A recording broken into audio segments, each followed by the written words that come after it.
Vivemos em um mundo onde a onda de terror e desastres tentam roubar a nossa paz, onde o mal sempre está tentando prevalecer. Mas vemos pela palavra de Deus desde o Antigo Testamento que o cuidado de Deus para com aqueles que o temem e o buscam é muito real e permanente. Fique atento a mais um programa Encontro com a Palavra. Aqui apresentamos a palavra de Deus como resposta a todas as mais difíceis questões da vida. Agora com você, Pastor Edson Bruno.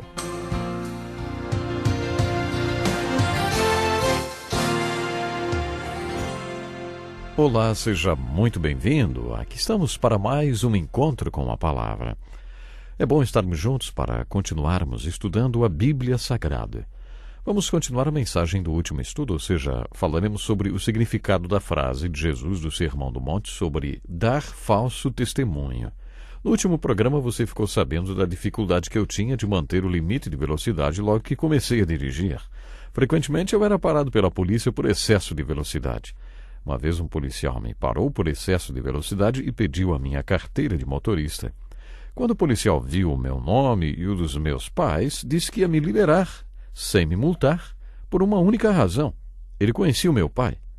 Bem, ele achou que conhecia o meu pai.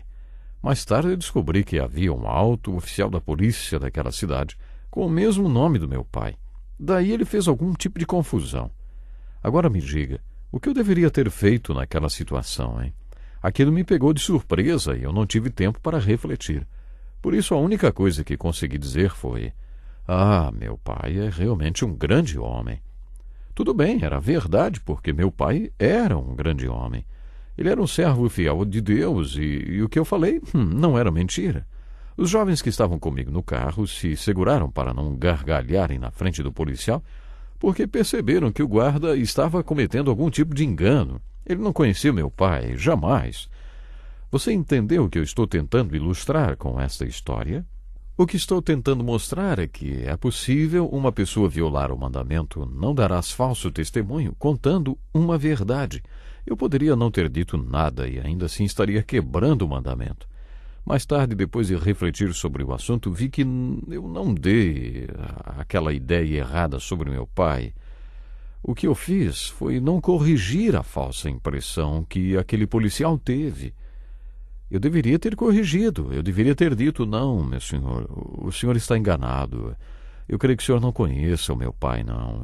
O senhor está pensando que eu sou filho de uma outra pessoa com esse mesmo nome. Mas eu não fiz isso. Eu era bem mais jovem e eu acho que hoje realmente eu teria uma atitude diferente daquela que eu tive.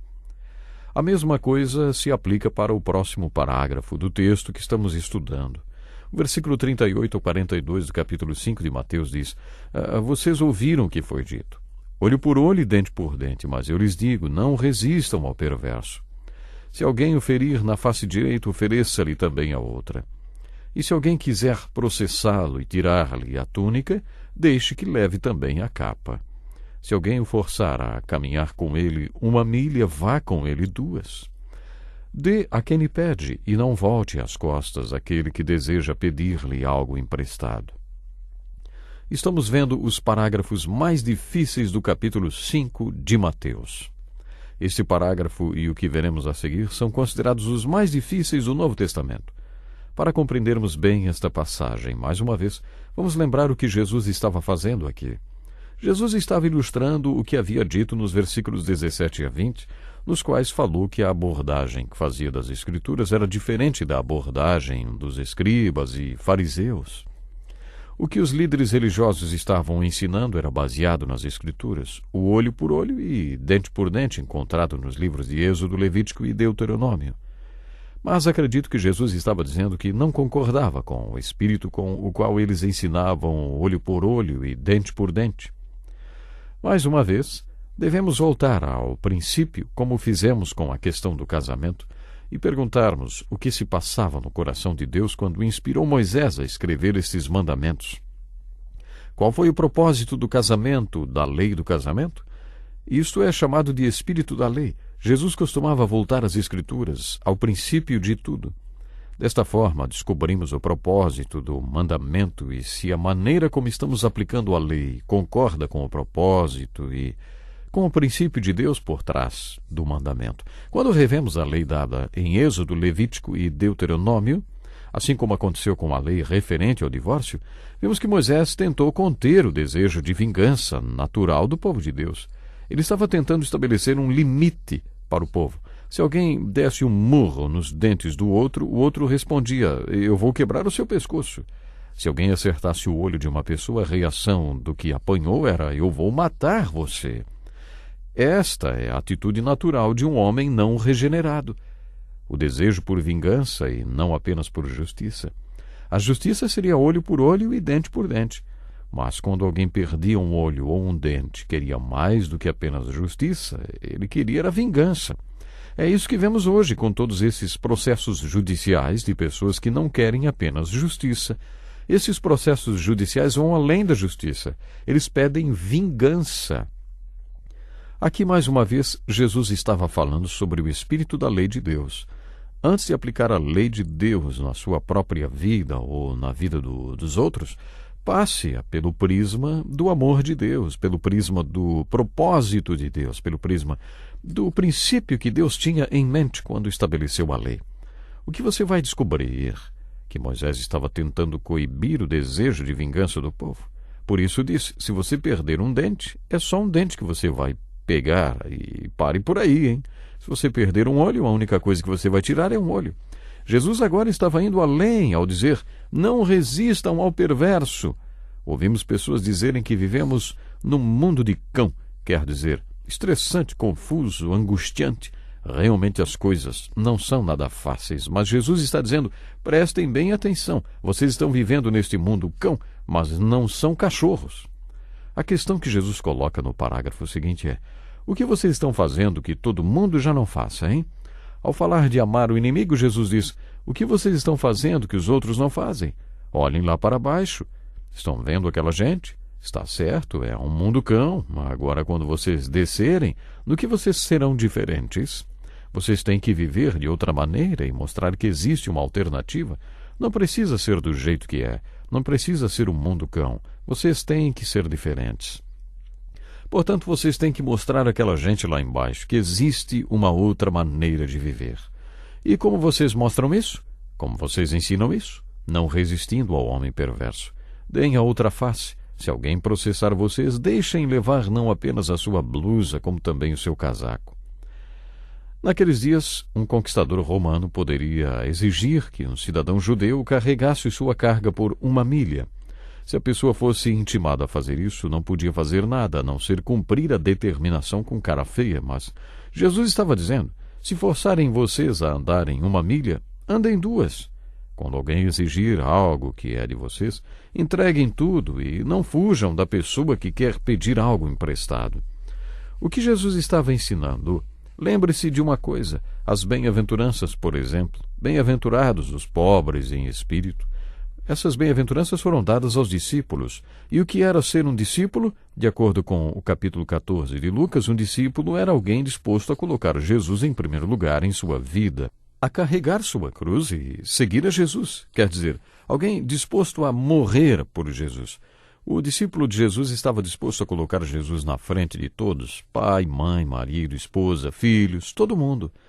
O discípulo de Jesus estava disposto a colocar Jesus na frente dos seus bens materiais.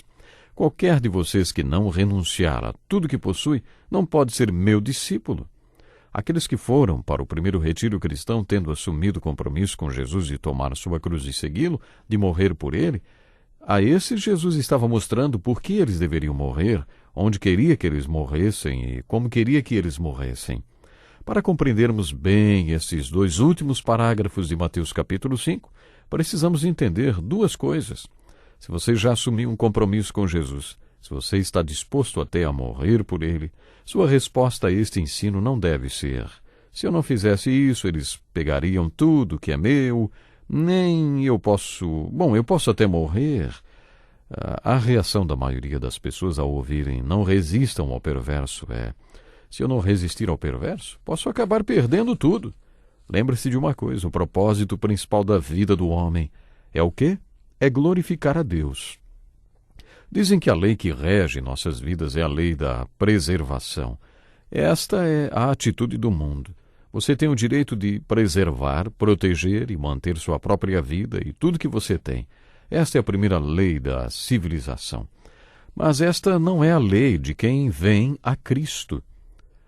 O catecismo afirma que o propósito do homem é glorificar a Deus e usufruir da sua presença para sempre. Será que nesses parágrafos Jesus não está mostrando como, quando e onde devemos glorificar a Deus? Acho importante observar que aqui Jesus não estava falando das autoridades governamentais. Ele não estava falando da ordem da sociedade. Ele estava ensinando aos discípulos como ser sal da terra e luz do mundo, parte da sua solução e da sua resposta para os problemas deste mundo. Pense nisso quando você ler Não resistam ao perverso. Na minha opinião, isso não significa que o perverso não deva sofrer nenhuma resistência na sociedade. Existem muitas outras passagens bíblicas ensinando que o governo e a lei vêm de Deus e existem as autoridades que fazem vigorar as leis, que manifestam a ira de Deus sobre os malfeitores. As autoridades não carregam a espada em vão. Deus colocou a espada em suas mãos. Juntando estes textos bíblicos, concluímos que deve haver punição para o malfeitor na sociedade e no mundo. Jesus estava dizendo apenas para os discípulos: se vocês querem ser o sal da terra e a luz do mundo, vocês devem buscar as Escrituras como eu faço, e buscar nelas o espírito da lei, como eu faço. Ao enfocar o capítulo 5 de Mateus, uma passagem tão difícil, faça a você mesmo a seguinte pergunta: você já assumiu esse tipo de compromisso com Jesus? Você é digno de ser chamado discípulo de Jesus Cristo? Você está disposto a tomar sua cruz e morrer por ele? Você já se colocou na cruz e foi crucificado com Cristo? Depois que tudo isso tiver acontecido, e somente depois, você poderá entender um parágrafo como o que acabamos de estudar neste programa. É muito importante termos uma comunhão com Jesus Cristo, sabe? Quando temos comunhão com Jesus, temos Ele como nosso melhor amigo, como companheiro de todos os momentos e de todas as horas, e Ele vai nos ajudar a atravessar momentos difíceis na nossa caminhada. Momentos difíceis que todos nós poderemos passar.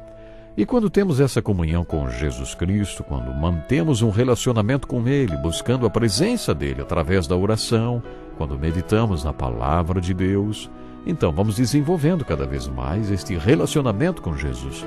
E Ele nos ajuda a vencermos os momentos difíceis que muitas vezes chegam para nos surpreender. Mas com Jesus, conseguimos vencer. Quero convidar você com muito carinho para estar conosco no próximo programa Encontro com a Palavra. Então, Deus lhe abençoe e até lá. Que lição importantíssima! Obrigado, Pastor Edson Bruno. Prezado ouvinte, coloque em prática o que você ouviu aqui. Sem dúvida, sua vida será grandemente abençoada. Este é um estudo escrito pelo Dr. Dick Woodward, na voz do Pastor Edson Bruno. Escreva-nos e solicite o material. Nosso endereço é Encontro com a Palavra, Caixa Postal 2011, CEP 89201-970, Joinville, Santa Catarina. Até o nosso próximo Encontro com a Palavra.